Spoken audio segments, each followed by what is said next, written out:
ہو جائے گا تو اس سے الحاق ہو جائے، بڑی خوشی کی بات ہے۔ اور ہم لوگ آئے ہیں اس کو دیکھنے کے لیے کہ یہ علاقہ، یہ ادارہ الحاق دینے لائق ہے کہ نہیں۔ الحمدللہ اس ادارے کو میں جتنا تصور کرتا تھا اس سے کہیں زیادہ اچھا پایا۔ اور اداروں میں ہم جا چکے ہیں، ادھر دیکھے چکے ہیں۔ ہمارے یہ بھائی ساتھی جو سامنے موجود ہیں، یہ بھی بنگال کا، اڑیسہ کا، کہاں کا، یہ بھی ادارہ کا دیکھ چکے ہیں، دیکھ کر کے آئے ہیں الحاق دینے کے لیے۔ ہاں، یہ سب جانتے ہیں، لیکن اس ادارے کو صفائی اور ستھرائی کے اعتبار سے خاص طور پر ہم نے بہت اونچا پایا۔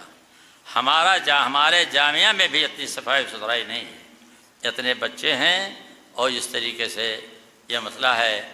اور آپ لوگ بھی بڑا باادب ہیں، اساتذہ بھی باادب ہیں، سب کچھ۔ اللہ تعالیٰ اس ادارے کو دن دگنی رات چوگنی ترقی عطا کرے اور جامعہ سے الحاق ہو جائے۔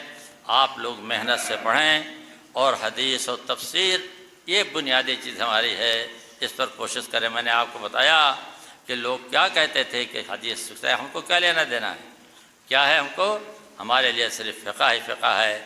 مسلم صاحب کا شرح سنا ہی دیا ہے آپ کو۔ سب دعا کرتے تھے کہ اللہ حدیث کی پڑھائی ہو۔ آج سب بزرگوں کی دعائیں شروع کی، اللہ تعالیٰ نے سن لی۔ اب اسی پر میں بس کرتا ہوں، طبیعت بھی ٹھیک نہیں ہے۔ اللہ تبارک تعالیٰ آپ تمام لوگوں کو نیک عمل کی توفیق دے۔